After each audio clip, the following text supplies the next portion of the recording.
Ha sido promesa de campaña no solo de este gobierno, sino que también de gobiernos anteriores. Es el proyecto de reparación de la deuda histórica de los profesores que finalmente será ley. Será la respuesta final para una demanda que tiene décadas en el Colegio de Profesores. Queremos conocer detalles del alcance, a quiénes va a beneficiar una primera etapa, los montos involucrados. Estamos con Mario Aguilar, presidente de la organización gremial. Mario, ¿cómo le va? Primero que nada, buenas tardes y bienvenido. Buenas tardes, Iván. Gusto de estar acá. Me imagino que conforme, porque esta es una demanda que... 43 años. Ya, yo le voy a decir, de varias décadas, desde que se pasa de la educación pública a la educación municipal. Primero, es por sector, por segmento etario. ¿A quién beneficia en primera instancia? En primera instancia, en el año 2025, van a ser los docentes de 81 años hacia arriba. Ya. Los que van a tener derechos son 15.000 y fracción, los que están en ese primer año. 15.000 profesores. 15.000 profesores y profesoras, sí. Y después tiene una anualidad, 6.000 y tanto el año 2, el año 2026, y así siguiendo hasta completar el año 2030. Es un monto de poco más de 4 millones de pesos que se hacen dos pagos, ¿no? ¿Se nos puede explicar primero el mecanismo y después la importancia que tiene? Sí, son 4.500.000 pesos reajustables año a año. De hecho, ya tuvo un primer reajuste porque pasó del 24 la ley al 25, ya está en 4.600.000 y fracción. Es un monto modesto, ciertamente. Nosotros lo entendemos que es un monto modesto, yo lo he dicho, es un pedacito de justicia. Pero las dos anualidades son 2 meses de diferencia, o sea, octubre, enero de cada año, octubre 2025, enero 2026, en 2 cuotas se hace el pago, eso por un flujo de caja, pero en realidad cuando le toca al docente recibe los 4.500.000 o la cifra que sea en el año que le corresponde en esos 3 meses. Nosotros sí estamos satisfechos moderadamente en el sentido de que tiene una importancia muy grande el que el Estado reconozca que hubo un daño. Para nosotros eso es lo primero. El Estado reconoce que hubo un daño, una arbitrariedad, una injusticia tremenda. Esto comenzó en el año 81, 43 años, cuando supongamos. Comienza el proceso de municipalización de la educación Exacto, pública. cuando los docentes eran traspasados desde el sector fiscal, eran funcionarios del Ministerio de Educación en aquella época, pasan a los municipios arbitrariamente, sin ningún fundamento legal, dejan de pagar una asignación que les correspondía como funcionarios públicos. Y esa asignación se dejó de pagar de por vida. Los que son funcionarios públicos siguieron recibiendo, pero los docentes, arbitrariamente, como ocurrían las cosas en dictadura, fueron despojados de este derecho. Y eso es lo que nosotros levantamos a partir de los años 90 en adelante como la conocida deuda histórica. Ahora, Mario, yo recuerdo cuando ustedes empiezan a levantar este tema, como usted dice, los gobiernos de la concertación, ahí comienza a levantarse como tema, como demanda del magisterio, se hablaba de montos muy distintos de este. ¿Qué pasó en el camino? Porque efectivamente había cálculos de la deuda histórica y lo que sería, y eran varios miles de millones de dólares, que era prácticamente imposible de saldar para este gobierno o para cualquiera de los anteriores. Mire, el estudio más completo que hay es uno que hicimos nosotros con la Fundación Sol, se la encargamos a la Fundación Sol y que hiciera el estudio económico detallado. Si se pagara la deuda histórica, ese monto que se dejó de pagar en aquella época, y reajustados, se claro, con todos los reajustes, etcétera, sí. Eran aproximadamente 10.000, 11.000 millones de dólares. Te comprenderá que es una cifra sideral. No, eso es casi todo el presupuesto imposible de educación para los colegios. Entonces, ya hace varios años, antes que yo fuera presidente, se empezó a hablar de una reparación. Porque, entre otras cosas, además, en algún momento en los años 90 se hicieron juicios. Algunos se ganaron, otros no, pero en algún momento la Corte Suprema declara que le da prescripción a esto, la prescribe. Y por lo tanto deja de ser viable el camino jurídico. Se deja de perseguir. Sí, ya no tenían viabilidad los juicios. Y entonces se opta por esta postura de la reparación, que es una solución política, ¿no es cierto?, una solución legislativa que tenía que dar algún gobierno. Se empieza a levantar esa demanda, se plantea esto a distintos gobiernos. Nunca hubo, yo acuñado una frase hasta ahora, decía en ese momento, y hasta hace unos meses atrás, hasta ahora ningún gobierno ha tenido la decencia de otorgar justicia a nuestros colegas. Y bueno, usted lo dice, Iván, el presidente Boric, siendo candidato, hace el compromiso de pagar esta deuda, de reparar, se usó el concepto reparar. Pero en un momento habló de pagar la deuda histórica. En campaña habló de pagar la deuda histórica, como hablaron otros gobiernos. Por eso digo, también es interesante saber, en el camino se enfrentan con la realidad. No va a haber ningún gobierno que pague los 11.000 millones de dólares, porque sería una locura para los ingresos fiscales. O sea, es inviable. Era inviable. Era inviable y naturalmente se mantiene como demanda. Muchos profesores empiezan a envejecer o algunos de ellos incluso empiezan a morir. 20.000 más o menos. Sin recibir ningún tipo de reparación. ¿Cómo Así se llega a esta cifra y cuánto hubo que ceder en el camino? Mire, nosotros cuando el presidente Boric hace ese compromiso, después pasa un año 1, no lo cumple, pasa un año 2, da fechas incluso, dice el 2022, dice en diciembre de este año lo vamos a pagar, no pasó nada. Después dijo el 2023 tampoco. Cuando yo asumo en enero de 2024 esto estaba incumplido y nosotros lo pusimos como primera prioridad, fue el tema que planteamos al ministro Cataldo en la primera reunión, ministro, que hay un compromiso incumplido. Y para nosotros esto es muy importante. Y ahí se gestionó una reunión con el propio presidente. ¿Ya? Eso fue en marzo de 24. Okay. Nos recibe el presidente, que fue un hito que nosotros valoramos porque hasta ahora ningún presidente en ejercicio había recibido al Colegio de Profesores para tratar este tema. Y nosotros le hicimos la pregunta directamente. ¿Ningún presidente desde el regreso a la democracia para hablar de este tema? Para hablar de este tema no. Candidatos sí. Después se convertían en presidente. Ni Piñera, ni Bachelet, después ni Lago, se convertían en presidente y ya el tema quedaba olvidado. Pero por eso, como presidente en ejercicio, ustedes como directiva del Colegio de Profesores jamás se pudieron reunir con un presidente en ejercicio para hablar de este tema. Así es. Fue primera vez ahora en marzo de 2024.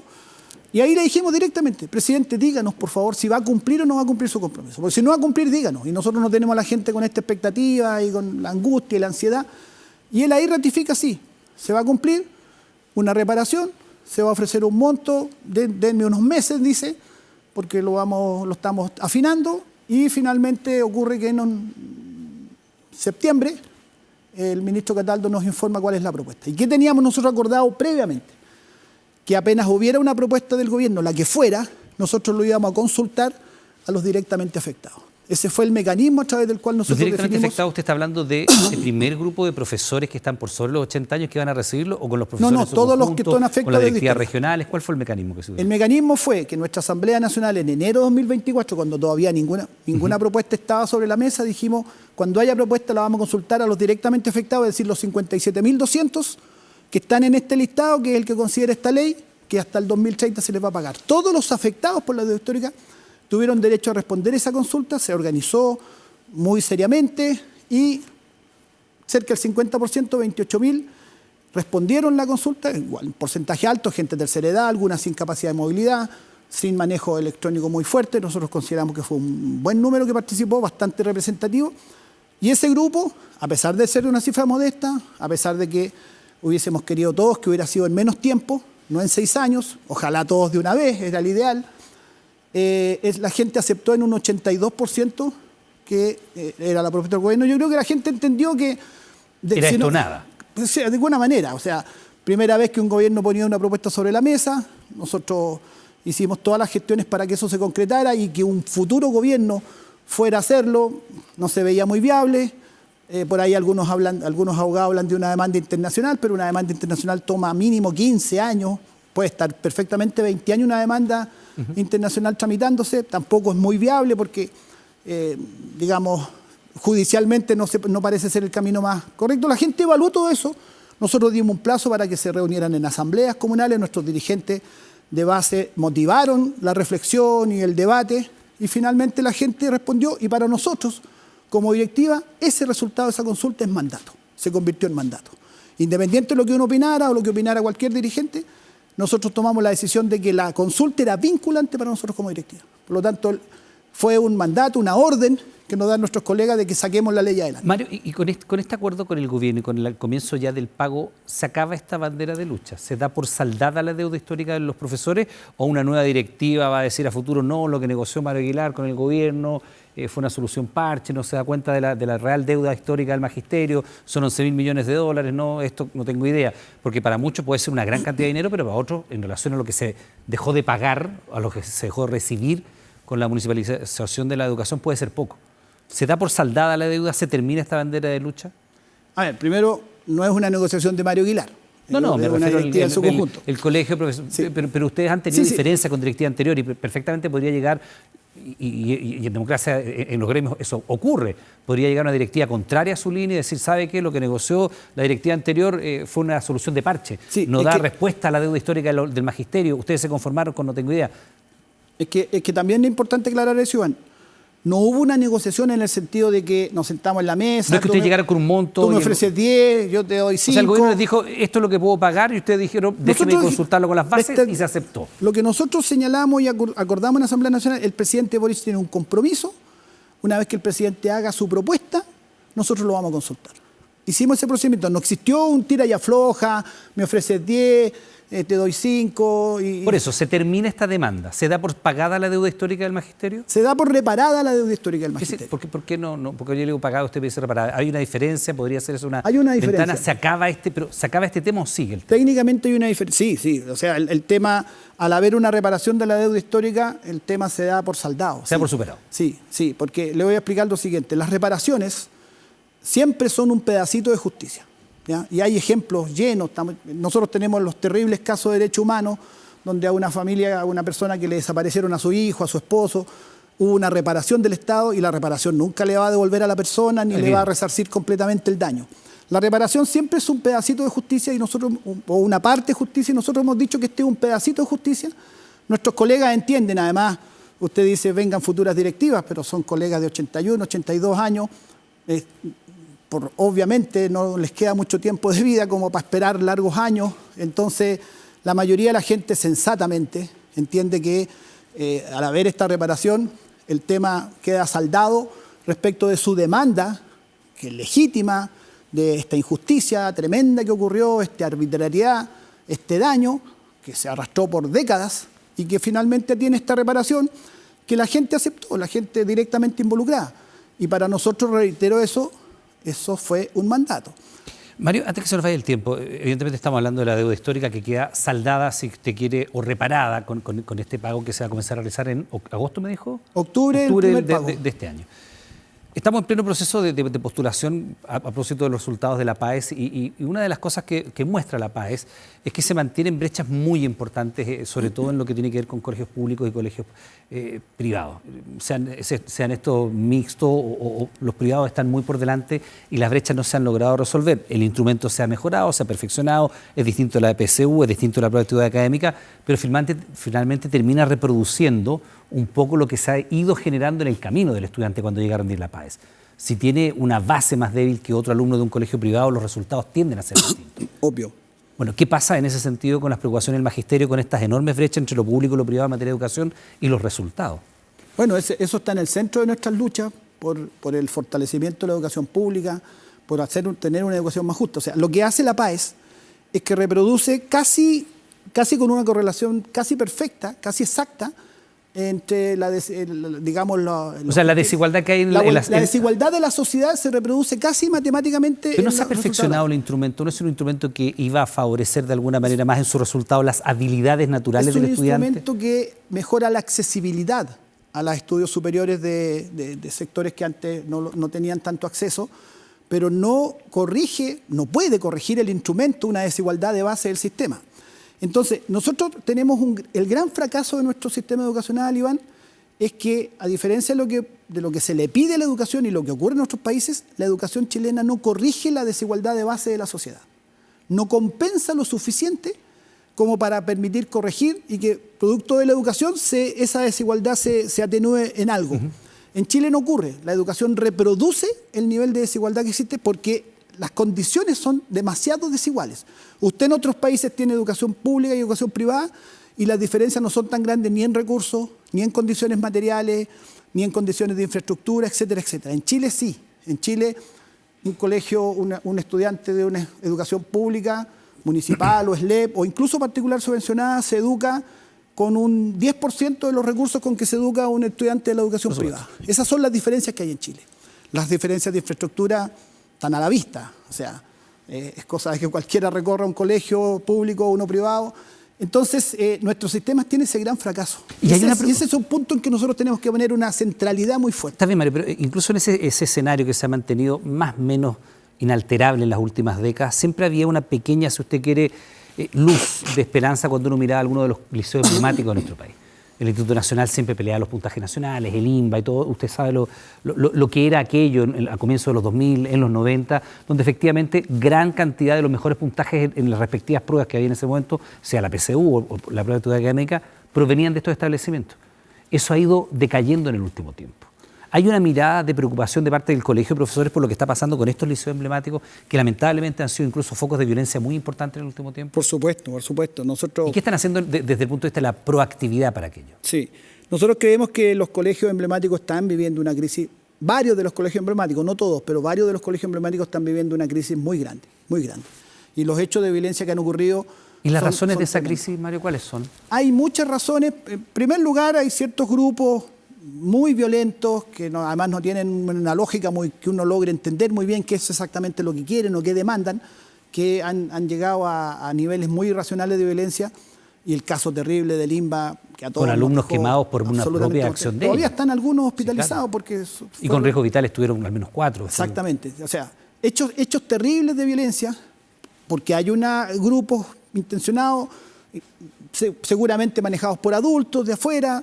Eso no se ha solucionado. Pero además son colegios que estuvieron durante muchos años bastante abandonados, que también incubó la formación de grupos que bajo ese pretexto llegaron a acciones bien repudiables, como atacar a su propia comunidad, compañeros, profesores, rociar con benzina, cosas bien extremas, hechos delictuales derechamente.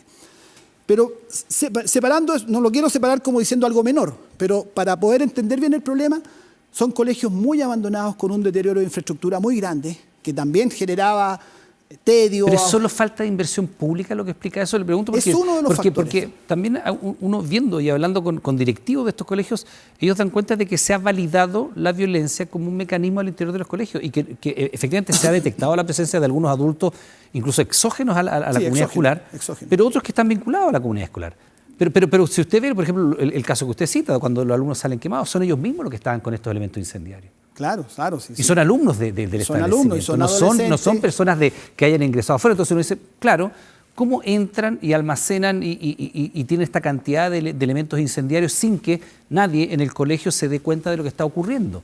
Claro, lo que pasa es que si nos vamos al caso INBA específicamente, yo en su momento lo hablé eso porque estuvo muy fuerte, digamos. Es un colegio gigantesco, con poco personal. Pero también los profesores dicen que no se puede ingresar al área de baños, que prácticamente los funan o incluso pueden sufrir actos de violencia si ingresan a esa zona. Exactamente, por eso le digo, hay un tema mal tratado, un tema tratado de mala forma, equivocada, que permitió que esto creciera. Son colegios, por lo tanto, que, como vuelvo a decir el concepto, han tenido una crisis muy grande, pero yo no creo que sea una crisis terminal.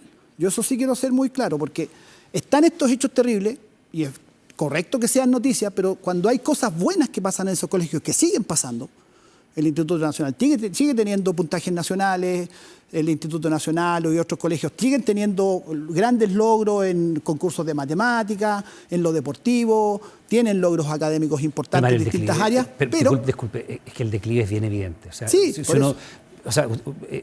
si uno mira los resultados de los liceos emblemáticos, hoy día versus lo que eran a comienzos de los 2000 o en plena década de los 90, es evidente que hay un declive importante de estos colegios emblemáticos. Pero escúcheme en un concepto, no es terminal.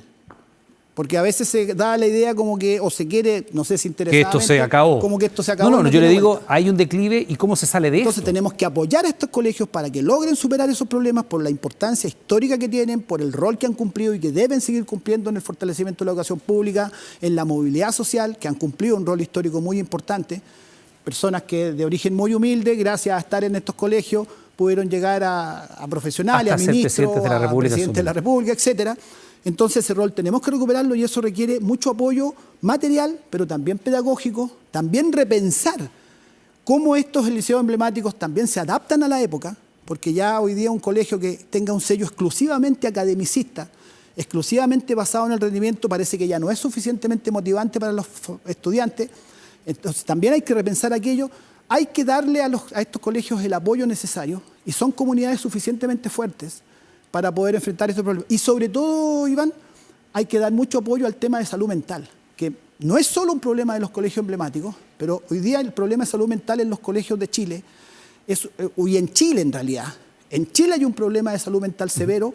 Gran parte de la población no tiene acceso a tratamientos adecuados para la salud mental y ese problema está muy fuerte entre nuestros adolescentes. Y en los colegios eso se expresa. Y hoy día usted tiene un alumno que es evidente que tiene problemas de salud mental severo y el sistema no da cobertura a ese estudiante. Si usted no tiene para una consulta privada, que cuesta 80, 100 mil pesos una consulta privada de psiquiatría, y deriva al sistema público, va a tener una atención en 2 años. En 2 años va a tener recién una hora para consulta psiquiátrica. Nos pasa con nuestros estudiantes, los tratamos de derivar, van al consultorio municipal, ahí les dan un paliativo absolutamente insuficiente y el alumno no resuelve su problema de salud mental, que es muchas veces muy severo.